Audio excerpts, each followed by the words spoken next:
Good afternoon. કેમ છો બધા? મજામાં? હા, ઓકે.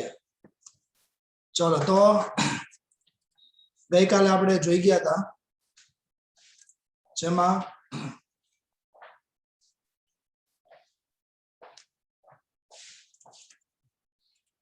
એક મિનિટ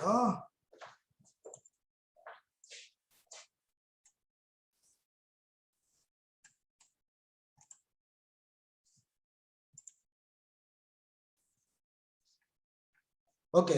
તો જોઈએ હવે લાસ્ટ લેક્ચર ની અંદર આપણે જોયેલું બરાબર ને. એના અંદર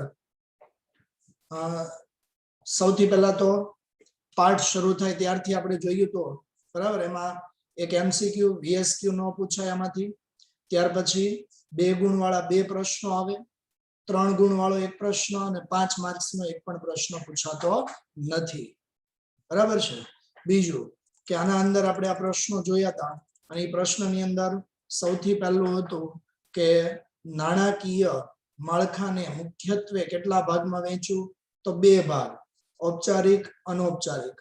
ઔપચારિક ને બીજું શું કહેવાય? સંગઠિત. અનૌપચારિક ને કહેવાય બિન સંગઠિત.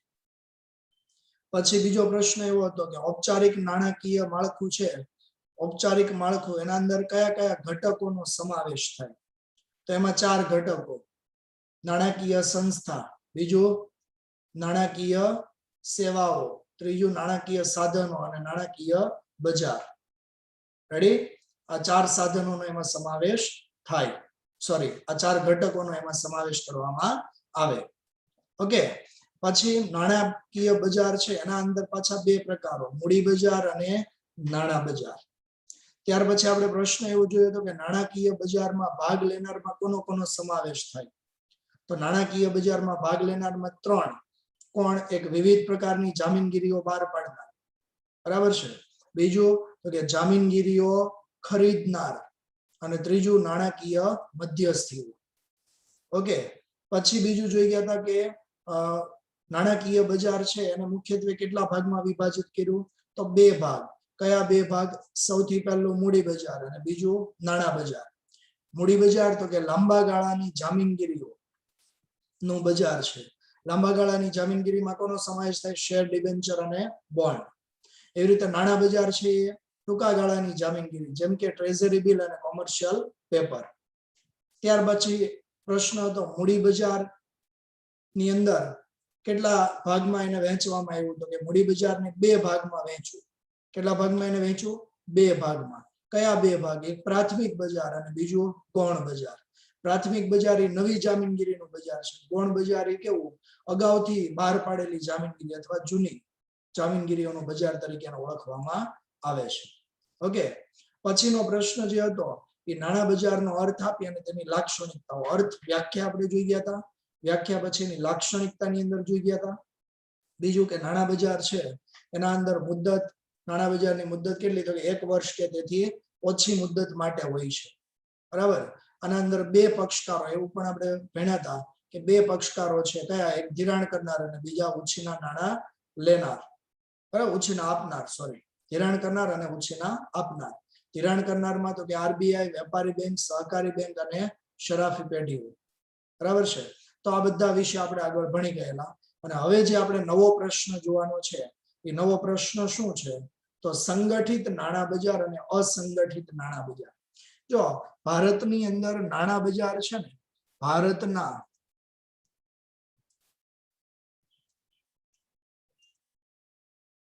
પ્રશ્ન તમને એવું પૂછાય કે ભારતના નાણાં બજારને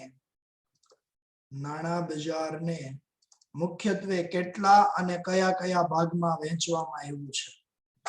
બરાબર. નાણાં બજારને મુખ્યત્વે કેટલા અને કયા કયા ભાગમાં વહેંચવામાં આવ્યું? તો નાણાં બજારને 2 ભાગમાં વહેંચવામાં આવ્યું છે. કેટલા ભાગમાં વહેંચ્યું? 2 ભાગમાં. કયા 2 ભાગ? એક સંગઠિત અને બીજું આપણે શું નામ આપ્યું હતું? સંગઠિત. અને બીજું શું કીધું હતું? ઔપચારિક. શું કીધું હતું આને? ઔપચારિક. આપણે ભણી ગયા ને આગળ, હે ને? ઓકે, અને બીજું અસંગઠિત. બીજું કયું? અસંગઠિત. અને શું કહેવાય? તો કે અનૌપચારિક. અને શું કહેવાય? અનૌપચારિક. રેડી? ઔપચારિક અને અનૌપચારિક, અથવા સંગઠિત અને અસંગઠિત. રેડી?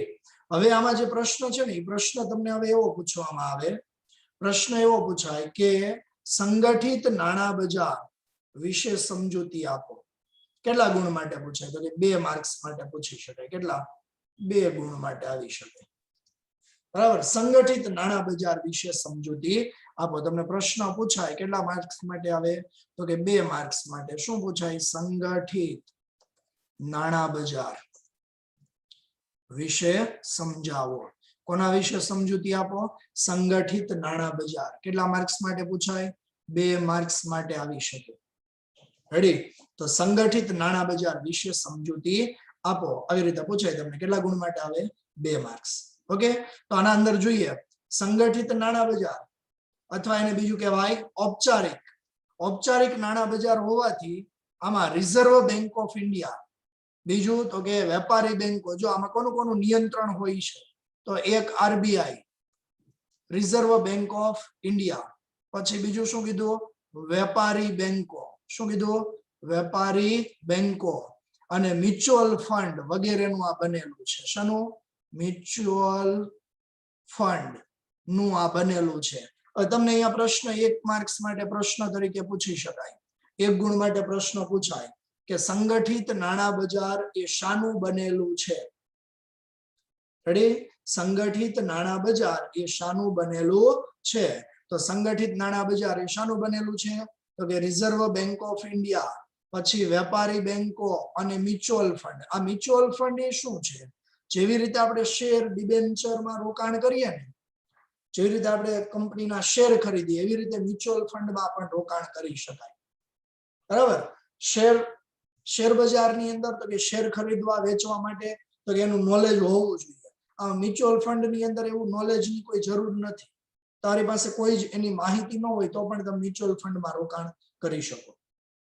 સમજ પડે છે?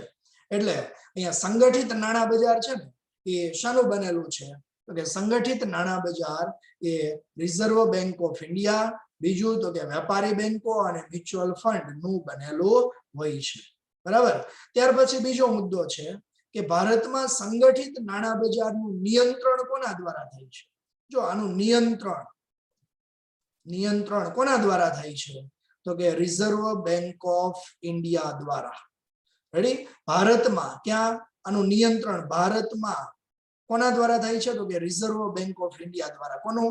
સંગઠિત નાણાં બજારનું નિયંત્રણ. તો આ પણ તમને 1 માર્ક્સ માટે પ્રશ્ન તરીકે પૂછી શકાય. રેડી? સંગઠિત નાણાં બજારનું નિયંત્રણ એ ભારતમાં કોના દ્વારા થાય છે? રિઝર્વ બેંક ઓફ ઇન્ડિયા દ્વારા થાય છે.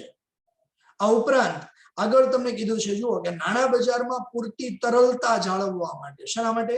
તરલતા. તરલતા એટલે લિક્વિડિટી, રોકડમાં થતું રૂપાંતર. બરાબર? તો એને કહેવાય તરલતા. તરલતા જાળવવા માટે રિઝર્વ બેંક ઓફ ઇન્ડિયા એ વ્યાજના દરમાં જરૂરિયાત અનુસાર શું કરશે? ફેરફાર.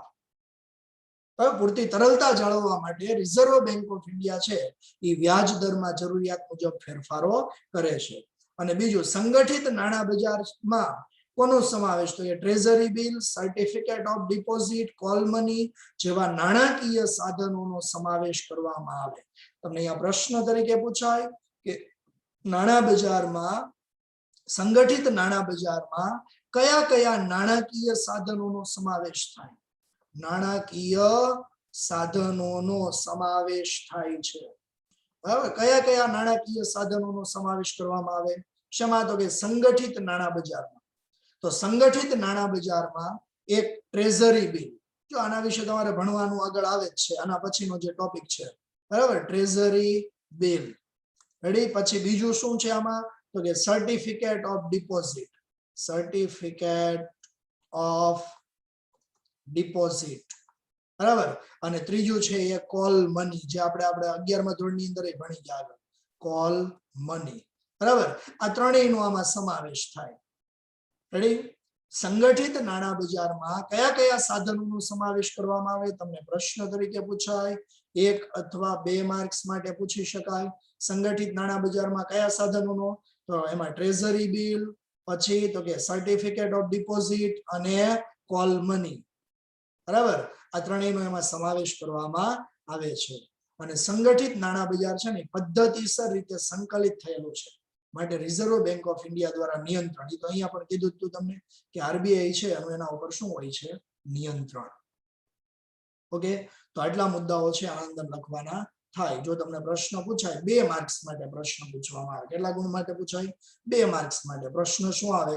સંગઠિત નાણાં બજાર વિશે સમજૂતી આપો. કોના વિશે સમજૂતી આપો? એવું કે સંગઠિત નાણાં બજાર વિશે સમજૂતી આપો. તો સંગઠિત નાણાં બજાર ઔપચારિક હોવાથી રિઝર્વ બેંક ઓફ ઇન્ડિયા, બીજું તો કે વેપારી બેંકો અને મ્યુચ્યુઅલ ફંડ નું બનેલું હોય છે. ત્યાર પછી ભારતમાં સંગઠિત નાણાં બજારનું નિયંત્રણ કોણ કરે છે? તો કે રિઝર્વ બેંક ઓફ ઇન્ડિયા દ્વારા કરવામાં આવે છે. આ ઉપરાંત નાણાં બજારમાં કયા નાણાકીય સાધનોનો સમાવેશ થાય છે?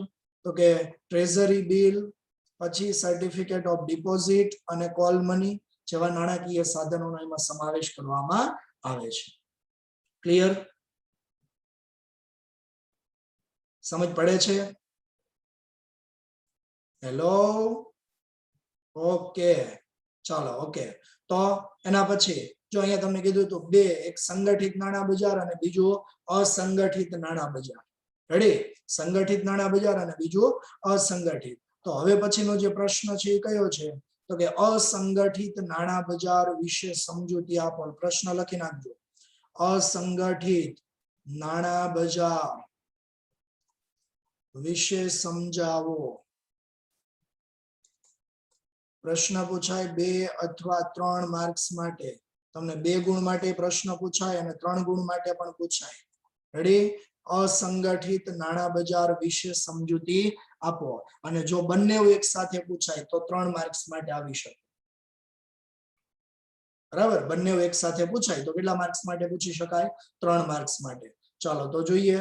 અહીંયા 2 અથવા તો 3 ગુણ માટે પૂછી શકાય. 2 અથવા તો 3 ગુણ માટે આવી શકે. પ્રશ્ન અસંગઠિત નાણાં બજાર વિશે સમજાવો. ચાલો જોઈએ એના અંદર. તો અસંગઠિત નાણાં બજાર એ કેવું છે? તો કે અનૌપચારિક. મેં આગળ હમણાં જ તમને કીધું હતું. અહીંયા જુઓ, કીધું હતું મેં કે અસંગઠિત. સંગઠિત છે એ સંગઠિત નું બીજું નામ શું? તો કે ઔપચારિક. એવી રીતે અસંગઠિત નું બીજું નામ શું? તો કે અનૌપચારિક. કીધું હતું ને? તો અહીંયા તમને જે પૂછ્યું છે કે અસંગઠિત નાણાં બજાર, તો અસંગઠિત નું બીજું નામ એટલે અનૌપચારિક. રેડી? અનૌપચારિક હોવાથી કોઈ કેન્દ્રીય સંસ્થાનું આમાં નિયંત્રણ હોતું નથી. જો ઉપર આપણે જોઈ ગયા, ઉપર છે ને આરબીઆઈ નું નિયંત્રણ હોય છે એવું કીધું હતું ને. નિયંત્રણ કોનું હોય? તો કે રિઝર્વ બેંક ઓફ ઇન્ડિયા નું નિયંત્રણ હોય. શેમાં? સંગઠિતમાં. બરાબર, સંગઠિત હોવાથી એમાં આરબીઆઈ નું નિયંત્રણ છે. જ્યારે અહીંયા અસંગઠિત અનૌપચારિક છે એટલે કોઈ જ કેન્દ્રીય સંસ્થાનું આમાં નિયંત્રણ હોતું નથી. રેડી? અસંગઠિત નાણાં બજાર એમાં કોઈ જ કેન્દ્રીય સંસ્થાનું નિયંત્રણ હોતું નથી. બીજું, દરેક પ્રવૃત્તિઓ પણ ધારાધોરણો વગર ચાલે. ધારાધોરણો વગર એટલે નીતિ નિયમો વગર જ ચાલે છે. કોઈ પણ જાતના આમાં નીતિ નિયમો પણ હોતા નથી. સમજ પડી? દરેક પ્રવૃત્તિઓ પણ ધારાધોરણો વગર જ ચાલતી હોય છે. આવા નાણાં બજારમાં કોનો સમાવેશ થાય? બરાબર, આવા નાણાં બજારમાં કોનો સમાવેશ થાય? તો લાઈન કરી દેજો. નાણાં ધીરનાર, જમીનદારો, વસ્તુઓ ગીરો રાખી નાણાંનું ધિરાણ કરનાર, પછી તો કે દેશી બેન્કરો અને શ્રોફ એટલે ફાઇનાન્સ નું જે કરતા હોય, આ બધાનો સમાવેશ શેમાં થાય? અસંગઠિત નાણાં બજારમાં. રેડી? અસંગઠિત નાણાં બજારમાં કોનો સમાવેશ થાય? તો કે એક નાણાં ધીરનાર. નાણાં ધીરનાર એટલે નાણાંનું ધિરાણ કરનાર. બીજા તો કે જમીનદારો, વસ્તુ ગીરો રાખી નાણાંનું ધિરાણ કરનાર, અને દેશી બેન્કરો અને શ્રોફ, આ બધાનું બનેલું હોય છે. અને આ બધા વચ્ચે સંકલનનો શું જોવા મળે? અભાવ. આમાં કોઈ સંકલન થતું નથી. ખાસ કરીને અસંગઠિત નાણાં બજારની પ્રવૃત્તિ ભારતમાં ગ્રામ્ય વિસ્તારોમાં વધારે વિકાસ પામેલી હોય છે. તમને અહીંયા પણ પ્રશ્ન તરીકે પૂછી શકાય 1 માર્ક્સ માટે કે અસંગઠિત નાણાં બજારની પ્રવૃત્તિઓ ક્યાં વધારે વિકાસ પામેલી હોય છે? તો કે ગ્રામ્ય વિસ્તારની અંદર. ક્યાં? ગ્રામીણ વિસ્તારમાં, ગામડાઓની અંદર. જો કે હવે શહેરી વિસ્તારોમાં પણ તે જોવા મળે છે. ક્લિયર? તો આ પ્રમાણેના મુદ્દાઓ થયા. આમાં 2 અથવા 3 માર્ક્સ માટે તમને પૂછી શકાય કે અસંગઠિત નાણાં બજાર વિશે સમજૂતી આપો. ઓકે, તો અસંગઠિત નાણાં બજાર અનૌપચારિક હોવાથી કોઈ જ કેન્દ્રીય સંસ્થાનું નિયંત્રણ હોતું નથી. પ્રવૃત્તિઓ પણ ધારાધોરણો વગર જ ચાલતી હોય છે. આ બજારમાં કોનો સમાવેશ થાય? આ નાણાં બજારમાં તો કે નાણાં ધીરનાર, જમીનદારો, વસ્તુ ગીરો રાખી નાણાંનું ધિરાણ કરનાર, પછી તો કે દેશી બેન્કરો, શ્રોફ એટલે કે ફાઇનાન્સ વગેરેનું બનેલું હોય છે. આ બધા વચ્ચે સંકલનનો શું હોય? તો કે અભાવ. શું જોવા મળે છે? અભાવ. બરાબર? અને બધી જ પ્રવૃત્તિઓ છે નાણાં બજારની બધી પ્રવૃત્તિઓ વધુ પ્રમાણમાં ક્યાં જોવા મળે? ગ્રામીણ વિસ્તારોમાં. જો કે હવે શહેરી વિસ્તારમાં પણ તે જોવા મળે છે. ક્લિયર? જો તમને ફરીથી કહી દઉં કે તમને બંને પ્રશ્ન પૂછાય, સંગઠિત અને અસંગઠિત આ બંને પૂછાય. બરાબર? સંગઠિત અને અસંગઠિત તો 3 ગુણ માટે આવી શકે. રેડી? ફક્ત તમને સંગઠિત પૂછે તો 2 માર્ક્સ માટે પૂછાય. અસંગઠિત પૂછે તો 2 અથવા 3 માર્ક્સ માટે. અને યાદ રાખજો 2 અને 3 ગુણના પ્રશ્નો આપણે આમાંથી પૂછાવાના છે. બરાબર ને? 2 ગુણ વાળા 2 પ્રશ્નો આવવાના છે અને 3 ગુણ વાળા કેટલા પ્રશ્નો? 1. બરાબર? આ પ્રશ્નો આમાંથી પૂછાવાના છે. એટલે આ તમને પ્રશ્ન પૂછી શકાય. બરાબર? હવે જોઈએ તો સૌથી વધારે અગત્યના જે પ્રશ્ન છે એ કયો? તો કે ટ્રેઝરી બિલ. બરાબર? ટ્રેઝરી બિલ વારંવાર આ પ્રશ્ન પૂછાયેલો છે બોર્ડની અંદર. ઓકે, તો જોઈએ નાણાં બજારમાં સાધનો પાકતી મુદ્દત. નાણાં બજારના સાધનોની પાકતી મુદ્દત કેટલી હોય? 1 વર્ષ કે તેથી ઓછી. ચાલો અહીંયા ટીક કરી દેજો. પાકતી મુદ્દત કેટલી હોય? 1 વર્ષ કે તેથી ઓછી હોય છે. બીજું, સલામત અને બિન સલામત બંને પ્રકારના સાધનો વેપાર નાણાં બજારમાં થાય છે. તમને અહીંયા બીજો પ્રશ્ન એવો પૂછાય કે નાણાં બજારના મુખ્ય સાધનોમાં કોનો સમાવેશ થાય? નાણાં બજારના મુખ્ય સાધનો 5. 1 ટ્રેઝરી બિલ. જો તમને પ્રશ્ન તરીકે પૂછી શકાય કે નાણાં બજારના સાધનોમાં કોનો સમાવેશ થાય? ચાલો અહીંયા થોડુંક આપણે ભૂંસીને લખીએ ને, જો ભૂંસાઈ. હા, ચાલો પેન બદલાઈ નાખો. બદલાવો. કોણ ના પાડે? કેમ? ઓકે, ચાલો પ્રશ્ન ખાલી લખી નાખીએ આપણે અહીંયા. પ્રશ્ન શું પૂછવામાં આવે? તો કે નાણાં બજારના સાધનોમાં કોનો સમાવેશ થાય છે? રેડી? નાણાં બજારના સાધનોમાં કોનો સમાવેશ થાય છે? તો નાણાં બજારના સાધનોમાં કોણ આવે? તો સૌથી પહેલું નંબર 1 એ છે ટ્રેઝરી બિલ. Treasury bill. પછી નંબર 2 નંબર નહીં હો, નંબર 2 કોમર્શિયલ પેપર. પછી નંબર 3 થાપણનું પ્રમાણપત્ર. થાપણનું પ્રમાણપત્ર. Number 4 commercial bill. જો આ 2 અલગ છે, કોમર્શિયલ પેપર અને કોમર્શિયલ બિલ. બે કેવું છે? અલગ. અને નંબર 5 છે એ કોણ? તો કે કોલ અને નોટિસ મની. કોલ અને નોટિસ મની. રેડી? તમને પ્રશ્ન તરીકે પૂછાય કે નાણાં બજારના સાધનોમાં કોનો સમાવેશ થાય? તો મુખ્યત્વે આ 5 સાધનો છે. કેટલા? આ 5 સાધનો છે. કયા 5 સાધનો?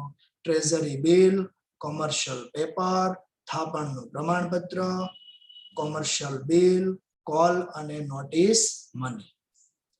કમ્પ્લીટ? ચાલો હવે એના અંદર સૌથી પહેલો પ્રશ્ન કયો છે? તો એ છે treasury bill. Treasury bill. Ready? પ્રશ્ન છે ટ્રેઝરી બિલ. ટ્રેઝરી બિલ વિશે સમજૂતી આપો. તમને પ્રશ્ન પૂછાય 2 અથવા 3 માર્ક્સ માટે, તો જરા નોંધ કરી દેજો ત્યાં. ટ્રેઝરી બિલ વિશે સમજૂતી આપો. કેટલા ગુણ માટે પૂછાય? 2 અથવા 3 માર્ક્સ માટે પૂછી શકાય. કેટલા? 2 અથવા 3 માર્ક્સ માટે. રેડી? ટ્રેઝરી બિલ વિશે સમજાવો. ચાલો, ટ્રેઝરી બિલ છે ને એ ટૂંકા ગાળા માટેનું નાણાકીય સાધન છે. ટ્રેઝરી બિલ, ચાલો કેવું, તો કે ટૂંકા ગાળા માટેનું નાણાકીય સાધન છે. બરાબર, મતલબ ટૂંકા ગાળા માટે નાણાં મળે છે. ટૂંકા ગાળાનું નાણાકીય સાધન એટલે ટૂંકા ગાળા માટે નાણાં મળે છે, નાણાકીય સાધન છે. બરાબર, આ પહેલો મુદ્દો કે ટ્રેઝરી બિલ એ કેવું, તો કે ટૂંકા ગાળા માટેનું નાણાકીય સાધન છે અને જે ભારત સરકાર વતી કોણ બહાર પાડે છે, તો કે રિઝર્વ બેંક ઓફ ઇન્ડિયા. કોના વતી, તો કે ભારત, ભારત નહીં, ભારત, ઓકે, કોણ બહાર પાડે છે, તો કે ભારત સરકાર વતી. કોણ, તો કે રિઝર્વ બેંક ઓફ ઇન્ડિયા દ્વારા બહાર પાડવામાં આવે છે. રેડી, પહેલો મુદ્દો યાદ રાખજો. જો અહીંયા પહેલો મુદ્દો હું જ્યાં લખું છું એના ઉપર વધારે ધ્યાન આપજો જરા. ટૂંકા ગાળાનું નાણાકીય સાધન છે અને જે ભારત સરકાર વતી રિઝર્વ બેંક ઓફ ઇન્ડિયા દ્વારા બહાર પાડવામાં આવે છે. બરાબર, પછી બીજો મુદ્દો, સમગ્ર વિશ્વમાં ટ્રેઝરી બિલ નાણાં બજાર માટેનું મહત્વનું ઘટક છે. ક્યાં, તો કે સમગ્ર વિશ્વમાં ટ્રેઝરી બિલ નાણાં બજાર માટેનું કેવું ઘટક છે, મહત્વનું ઘટક છે. સમગ્ર વિશ્વમાં ટ્રેઝરી બિલ છે નાણાં બજાર માટેનું મહત્વનું, મતલબ નાણાં મેળવવા માટેનું આ મહત્વનું ઘટક ગણવામાં આવે છે. રેડી, આ ઉપરાંત જોઈએ તો ટ્રેઝરી બિલ દ્વારા સરકાર છે ને ટૂંકા ગાળા માટે નાણાં ઉછીના આપે છે. નાણાં કોણ ઉછીના આપે, તો કે સરકાર. કેવા સમય માટે, ટૂંકા ગાળા માટે નાણાં ઉછીના આપે છે. રેડી, ટૂંકા ગાળા માટે નાણાં ઉછીના મેળવે છે. બરાબર, ટ્રેઝરી બિલ દ્વારા સરકાર નાણાં મેળવે છે. બરાબર, એટલે લોકો નાણાં આપે છે કોને, તો કે સરકારને. સરકાર નાણાં મેળવે છે. બરાબર, હવે ટૂંકા ગાળા માટે એટલે કેટલો સમય, આની પરિપક્વતા શું હોય યાદ રાખજો. તમને એક ગુણ માટે પૂછી શકાય, એમસીક્યુ તરીકે આવી શકે. તો આના માટે છે ને તમારે યાદ રાખવાનું છે 91 દિવસ. કેટલા દિવસ યાદ રાખવાના, 91 દિવસ. હવે પછી આના ડબલ કરવાના. જો 9 ના ડબલ કરો એટલે કેટલા થાય, તો કે 18, અને 1 ના ડબલ કરો કેટલા થાય, તો કે 2, એટલે 182 દિવસ. ખ્યાલ આવ્યો તમને? પછી હજી આના ડબલ કરવાના. 18 ના ડબલ કરો તો કેટલા થાય, 36, અને 2 ના ડબલ કરો તો 4, એટલે કે 64, એટલે 364 દિવસ માટે. બરાબર, તમને પ્રશ્ન તરીકે પૂછાય, જો તમને અહીંયા આપેલું છે કે ટ્રેઝરી બિલની પરિપક્વતા કેટલી હોય, 91 દિવસ, પછી તો કે 182 દિવસ, કે પછી 364 દિવસ માટે હોય. પણ અહીંયા યાદ રાખજો, અહીંયા તમારે ડબલ કરવાના છે. 9 ના 91 ના ડબલ ડાયરેક્ટ કરી નાખો તોય વાંધો નહીં, નહીતર 9 ના ડબલ 18, 1 ના 2, 18 ના 36 અને 2 ના 4. ખ્યાલ આવે છે? બે રીતે તમારે ટૂંકમાં ડબલ કરવાના છે. આ યાદ રાખવાનું, તમારે યાદ રાખવાના ફક્ત 91 દિવસ, પછી 182, અને 182 ના ડબલ કરો એટલે કેટલા થાય, 364. સમજ પડી ગઈ? હેલો, હેલો, ખ્યાલ આવે છે ને? ઓકે, તો આ રીતે ટ્રેઝરી બિલ છે એ એનો સમયગાળો છે, એની પરિપક્વતા છે 91 દિવસ, 182 દિવસ, કે પછી 364 દિવસ માટેની હોય છે. બીજું, આને છે ને શૂન્ય કૂપન બોન્ડ તરીકે ઓળખવામાં આવે. શું કહેવાય? શૂન્ય કૂપન બોન્ડ તરીકે આને ઓળખવામાં આવે. શા માટે? કારણ કે આના ઉપર કોઈ વ્યાજ ચૂકવાતું નથી. શા માટે આને શૂન્ય કૂપન બોન્ડ કહેવાય છે? કારણ કે એના ઉપર કોઈ વ્યાજ ગણવામાં આવતું નથી, વ્યાજની ચૂકવણી કરવામાં આવતી નથી, માટે આને શું કહેવામાં આવ્યું? શૂન્ય કૂપન બોન્ડ. રેડી, યાદ રાખજો. આને શૂન્ય કૂપન બોન્ડ તરીકે કોને ઓળખવામાં આવે? ટ્રેઝરી બિલ શૂન્ય કૂપન બોન્ડ છે અને તેથી તેના ઉપર વ્યાજની ચૂકવણી કરવામાં આવતી નથી. બીજું, આ વટાવથી બહાર પાડવામાં આવે. શેનાથી બહાર પાડવામાં આવે? વટાવથી. જો યાદ રાખજો કે ટ્રેઝરી બિલ છે ને એ વટાવથી બહાર પાડવાના, વટાવથી બહાર પાડવાના, અને મૂળ કિંમતે પરત લેવામાં આવે. મૂળ કિંમતે પરત લેવામાં આવે છે. ખ્યાલ આવે છે? વટાવથી બહાર પાડવામાં આવે, મૂળ કિંમતે પરત લેવાનો. આનો મતલબ શું? માની લો કે 10,000 રૂપિયાની કિંમતનું ટ્રેઝરી બિલ હોય. કેટલા રૂપિયાની કિંમતનું હોય? 10,000 રૂપિયાની કિંમતનું ટ્રેઝરી બિલ. તો આને 10% વટાવથી બહાર પાડે. 10% વટાવ એટલે કેટલું થયું? 1000 રૂપિયા થાય ને, બરાબર? એટલે 10% વટાવ આપે એટલે 9000 માં જ્યારે ખરીદવાનું થાય ને ત્યારે કેટલામાં ખરીદવાનું થાય? 9000 માં. 10% વટાવ આપ્યો એટલે 9000 માં ખરીદી કરવાની. અને જ્યારે વેચવાનું થાય ત્યારે કેટલી કિંમતે વેચવાનું? વેચાણ તો કે મૂળ કિંમત. અને મૂળ કિંમત કેટલી છે? તો કે 10000 રૂપિયા. યાદ રાખજો, અને મૂળ કિંમત કેટલી છે? 10000. રેડી? અને વટાવથી બહાર પાડે. માની લો 10% વટાવ આપે તો 10% વટાવ એટલે 1000 રૂપિયા બાદ મળે. એટલે જ્યારે ટ્રેઝરી બિલ ખરીદવાનું થાય ને ત્યારે 9000 થી, અને વેચવાનું થાય ત્યારે કેટલા રૂપિયામાં વેચવાનું થાય? તો કે 10000 માં. તો 1000 રૂપિયા એનો નફો. બરાબર? કેટલો નફો થશે આમાં ફિક્સ જ હોય. સમજ પડે છે? એટલે વટાવથી, આને કહેવાય વટાવથી બહાર પાડ્યા અને મૂળ કિંમતે પરત લીધા કહેવાય. સમજ પડી? વટાવથી બહાર પાડવામાં આવે, મૂળ કિંમતે એને પરત લેવામાં આવે છે. રેડી? અને બીજી વાત કરીએ તો આને છે ને ટી બિલ્સ તરીકે પણ ઓળખવામાં આવે છે. યાદ રાખજો. અને ટૂંકું નામ, બરાબર, ટ્રેઝરી બિલ, જેને બીજા કયા નામથી ઓળખવામાં આવે? ટી બિલ્સ તરીકે. બરાબર? ટી બિલ્સ તરીકે એને ઓળખવામાં આવે છે. ક્લિયર? તો આટલા મુદ્દાઓ છે ટ્રેઝરી બિલ માટે. તમને પ્રશ્ન તરીકે પૂછવામાં આવે 2 અથવા 3 ગુણ માટે પૂછી શકાય. પ્રશ્ન કેટલા માર્ક્સ માટે આવે? 2 અથવા 3 માર્ક્સ. તો યાદ રાખો ફરીથી, ટ્રેઝરી બિલ વિશે સમજૂતી આપો. પ્રશ્ન આવો પૂછાય કે ટ્રેઝરી બિલ વિશે સમજૂતી આપો. તો ટૂંકા ગાળા માટે નાણાકીય ટૂંકા ગાળાના નાણાં મેળવવાનું એક સાધન છે. ભારત સરકાર વતી રિઝર્વ બેંક ઓફ ઇન્ડિયા દ્વારા બહાર પાડવામાં આવે છે. બીજું, સમગ્ર વિશ્વમાં ટ્રેઝરી બિલ એ એક મહત્વનું નાણાં મેળવવા માટેનું મહત્વનું ઘટક ગણાય છે. સરકાર ટૂંકા ગાળા માટે નાણાં ઉછીના મેળવે છે. અને એનો સમયગાળો કેટલો હોય? તો કે 91 દિવસ, પછી તો કે 182 દિવસ અને 364 દિવસનો સમયગાળો હોય છે. બરાબર? આ ઉપરાંત આને શૂન્ય કૂપન બોન્ડ તરીકે ઓળખવામાં આવે છે. શા માટે? જો શૂન્ય કૂપન બોન્ડ કીધું, જેમ્સ બોન્ડ નથી કીધું, હે ને? શૂન્ય કૂપન બોન્ડ તરીકે ઓળખવામાં આવે છે. બરાબર? કેમ? કારણ કે એના ઉપર કોઈ વ્યાજ ચૂકવવાનું હોતું નથી.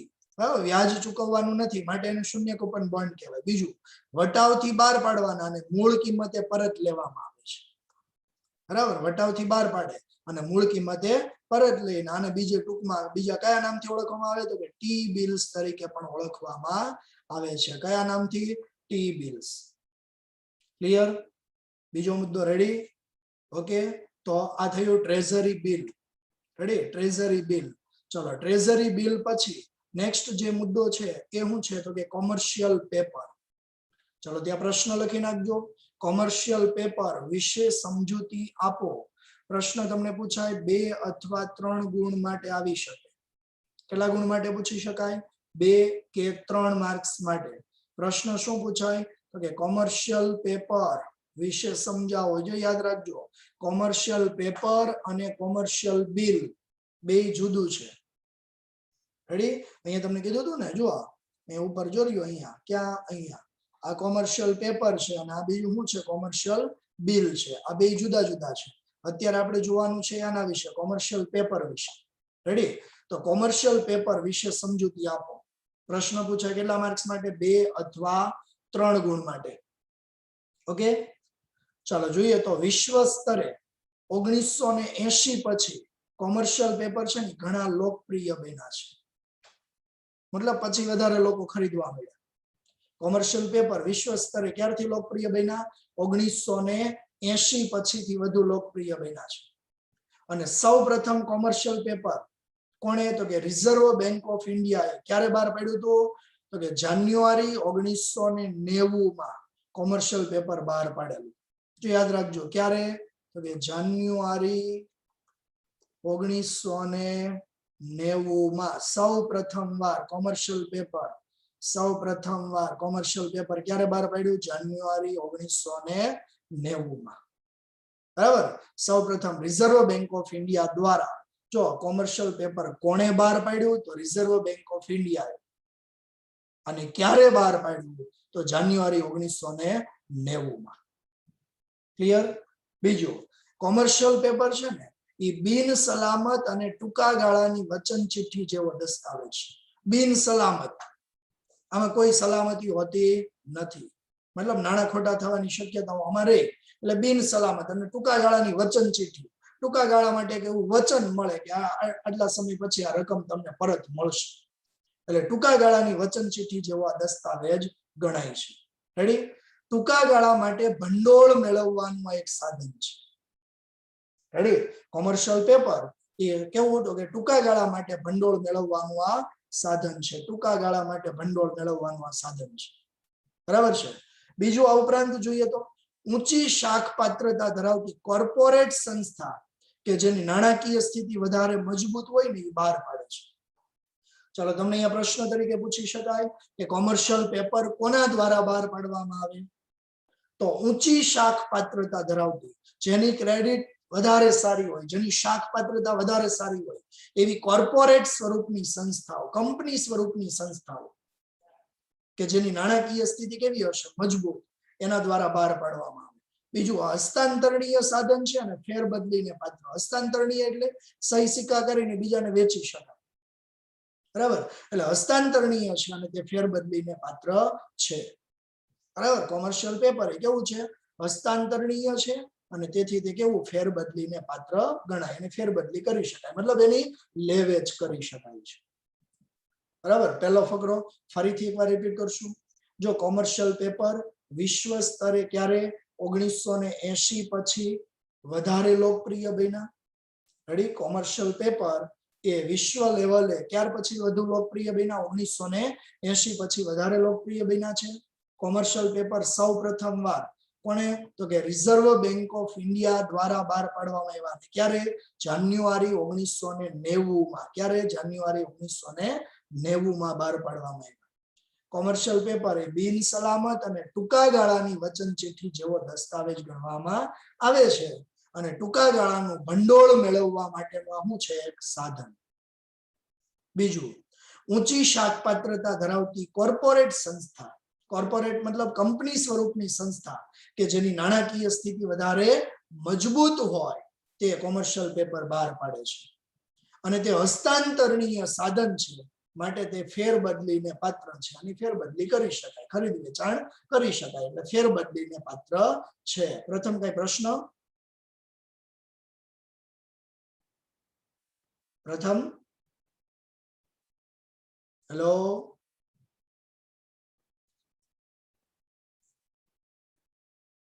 તમને સમજાય છે ને ઓકે કોઈને કઈ પ્રશ્ન પ્રથમ પ્રશ્ન છે કે હાથ ઊંચો કર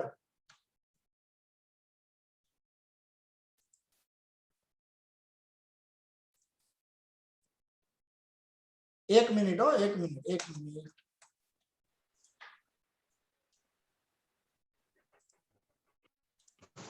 સર હા બોલો સર કોમર્શિયલ પેપર આરબીઆઈ બહાર પાડે કે કોર્પોરેટ સંસ્થાઓ કોમર્શિયલ પેપર આરબીઆઈ બહાર પાડે કે કોમર્શિયલ કોર્પોરેટ સંસ્થાઓ કોર્પોરેટ સંસ્થા અને રિઝર્વ બેંક જો સૌપ્રથમ વાર રિઝર્વ બેંકે બહાર પાડ્યું હતું બરાબર અને અત્યારે કોર્પોરેટ સંસ્થા જેની નાણાકીય સ્થિતિ વધારે મજબૂત હોય ને એના દ્વારા બહાર પાડવામાં આવે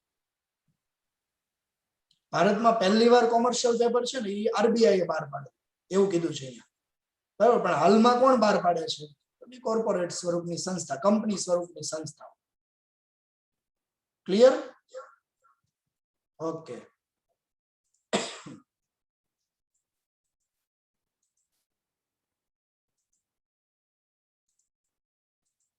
ચાલો આગળ જોઈએ તો આપણે બોલો ધાનાણી કેવું છે મજામાં ઓકે સારું ચાલો તો આગળ વધીએ હવે પહેલો ફકરો પૂરો થયો એમાં બીજો ફકરો જોઈએ તો કંપની અને નાણાકીય સંસ્થાઓ ઓછામાં ઓછા 7 દિવસ અને વધુમાં વધુ 1 વર્ષની મુદત માટે બહાર પાડે છે જો કોમર્શિયલ પેપરનો સમયગાળો કેટલો છે સમયગાળો કોમર્શિયલ પેપરનો સમયગાળો ઓછામાં ઓછા કેટલા દિવસ માટે તો કે 7 દિવસ 7 days બરાબર અને વધુમાં વધુ તો કે 1 વર્ષની મુદત હોય 1 year બરાબર ઓછામાં ઓછા કેટલા દિવસ માટે 7 દિવસ અને વધુમાં વધુ કેટલી મુદત હોય 1 વર્ષની મુદત બીજું કોમર્શિયલ પેપરનું રિઝર્વ બેંક ઓફ ઇન્ડિયા દ્વારા નિયંત્રણ થાય છે. રેડી, કોર્પોરેટ સંસ્થાઓ બહાર પાડે છે પણ એનું નિયંત્રણ કોણ કરે છે? Reserve Bank of India. અને તે 5 લાખ અને તેના ગુણાંકમાં વટાવથી બહાર પાડવામાં આવે. સેમ ટ્રેઝરી બિલની જેમ જ વટાવથી બહાર પાડે, બરાબર. અને કેટલી કિંમતે? તો કે 5 લાખ અને તેના ગુણાંકમાં બહાર પાડી શકે. ચલો, ટ્રેઝરી બિલ છે એ કેટલી કિંમતે? તો કે 5 લાખ અને તેના ગુણાંકમાં. એટલે 5 લાખ, પછી 5 દુ 10 લાખ, પછી તો કે 5 તેરી 15, 20, એવી રીતે ગુણાંકમાં બહાર પાડવામાં આવે છે. અને કોમર્શિયલ પેપર છે અને બીજા કયા નામથી ઓળખવામાં આવે? તો આ એના 3 નામ છે, જો યાદ રાખજો. ફાઇનાન્સ પેપર, ઇન્ડસ્ટ્રીયલ પેપર અને કોર્પોરેટ પેપર ના નામથી તેને ઓળખવામાં આવે છે. રેડી, તમને પ્રશ્ન તરીકે પૂછાય કે કોમર્શિયલ પેપર ને કયા નામથી ઓળખવામાં આવે છે? તો કોમર્શિયલ પેપર છે ને એને ફાઇનાન્સ પેપર, ઇન્ડસ્ટ્રીયલ પેપર અને કોર્પોરેટ પેપરના નામથી એને ઓળખવામાં આવે છે. ઓકે, પ્રશ્ન પૂછાય તમને કોમર્શિયલ પેપરને બીજા કયા નામથી ઓળખવામાં આવે છે? બરાબર. તો કોમર્શિયલ પેપરને કયા કયા નામથી ઓળખવામાં આવે છે? તો કે એક ફાઇનાન્સ પેપર, બીજું ઇન્ડસ્ટ્રીયલ પેપર અને ત્રીજું કોર્પોરેટ પેપર. બરાબર, એવા 3 નામથી એને ઓળખવામાં આવે છે. ક્લિયર? ચલો આગળ જોઈએ. એના પછી નેક્સ્ટ પ્રશ્ન જે છે એ પ્રશ્ન પૂછાય તમને થાપણનું પ્રમાણપત્ર વિશે સમજૂતી આપો. પ્રશ્ન આવી શકે 2 ગુણ માટે, 2 માર્ક્સ માટે પ્રશ્ન પૂછવામાં આવે. બરાબર, પ્રશ્ન શું પૂછાય? તો કે થાપણના પ્રમાણપત્ર વિશે સમજૂતી આપો. કોના વિશે સમજૂતી કીધી? થાપણનું પ્રમાણપત્ર, બરાબર, એના વિશે સમજાવો. કેટલા માર્ક્સ માટે પૂછાય? તો કે 2 માર્ક્સ માટે પૂછી શકાય. ઓકે, ચાલો જોઈએ. થાપણનું પ્રમાણપત્ર. થાપણનું પ્રમાણપત્ર છે ને બિન સલામત, હસ્તાંતરણીય અને ટૂંકા ગાળાનું નાણાં મેળવવાનું સાધન છે. કેવું સાધન કીધું? તો કે બિન સલામત. બિન સલામત, આમાં કોઈ સલામતી તો કે નથી. બીજું તો કે હસ્તાંતરણીય. કેવું? હસ્તાંતરણીય.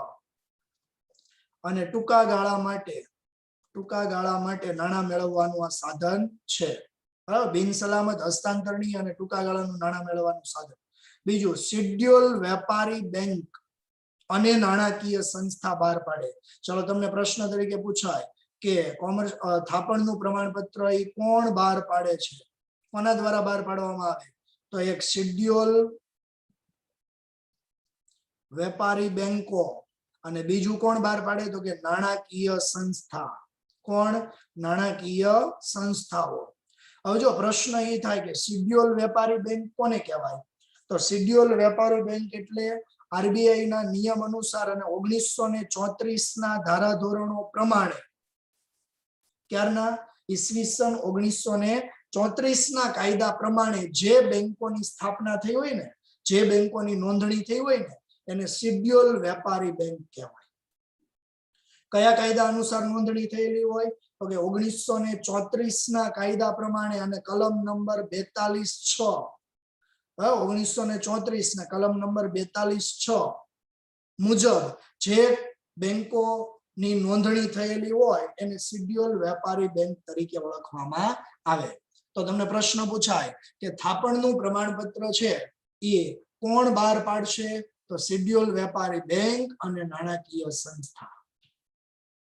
ઉપરાંત આગળ જોઈએ તો બેંકમાં મૂકેલી બાંધી મુદ્દતની થાપણની રસીદ એટલે એને કહેવાય ફિક્સ ડિપોઝિટ. બાંધી મુદ્દતની થાપણ એટલે શું કહેવાય? એને ફિક્સ ડિપોઝિટ. બરાબર, થી થાપણનું પ્રમાણપત્ર એ કેવું છે? તદ્દન અલગ છે, એટલે કે જુદું છે. મતલબ ફિક્સ ડિપોઝિટ અને થાપણનું પ્રમાણપત્ર, સર્ટિફિકેટ ઓફ ડિપોઝિટ, આ બે જુદા જુદા છે, અલગ અલગ છે. એ કેવી રીતે અલગ છે? તો કે થાપણનું પ્રમાણપત્ર છે ને હસ્તાંતરણીય છે અને એને વેચી શકાય છે, જ્યારે બાંધી મુદ્દતની થાપણની રસીદ હસ્તાંતરણીય નથી, માટે એને વેચી શકાતી નથી. આ બે વચ્ચેનો તફાવત છે. રેડી, તમને એવું કીધું ને કે બાંધી મુદ્દતની થાપણની રસીદ કરતા થાપણનું પ્રમાણપત્ર એ તદ્દન કેવું છે? અલગ, જુદું છે. કોણ જુદા છે? તો કે થાપણનું પ્રમાણપત્ર એટલે કે સર્ટિફિકેટ ઓફ ડિપોઝિટ અને બાંધી મુદ્દતની થાપણ એટલે કે ફિક્સ ડિપોઝિટ. બરાબર, સર્ટિફિકેટ ઓફ ડિપોઝિટ અને ફિક્સ ડિપોઝિટ આ બે અલગ અલગ છે, જુદા જુદા છે. સર્ટિફિકેટ ઓફ ડિપોઝિટ અને ફિક્સ ડિપોઝિટ આ બે કેવા છે? જુદા જુદા છે, અલગ અલગ છે. કઈ રીતે અલગ છે? તો કે આ સર્ટિફિકેટ ઓફ ડિપોઝિટ એટલે કોણ? તો કે થાપણનું પ્રમાણપત્ર. આ થાપણનું પ્રમાણપત્ર છે ને એ હસ્તાંતરણીય છે ને એને વેચી શકાય. આ કેવું છે?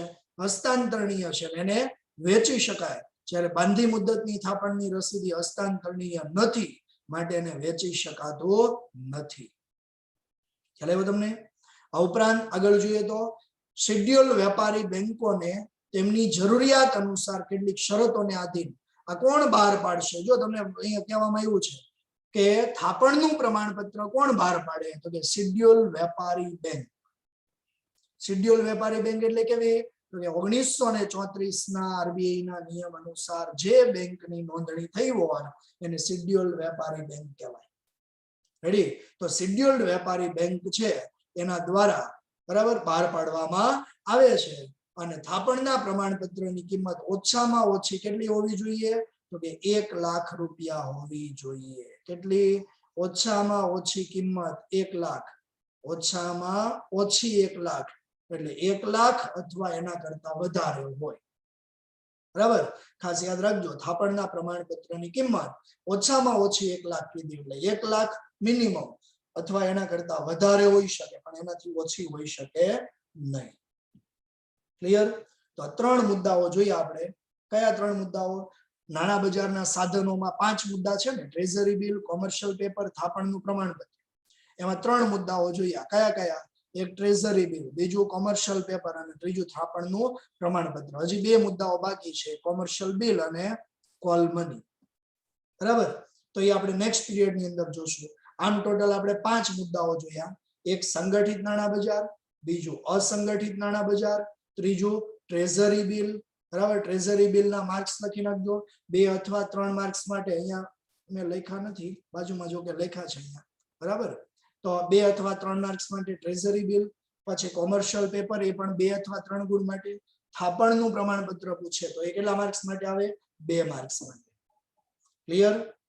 એટલે સુધી રેડી? ચાલો, અહીંયા સુધી સમજ પડી ગઈ હોય એ કમ્પ્લીટ એ હાથ ઊંચો કરો જોઈએ એકવાર.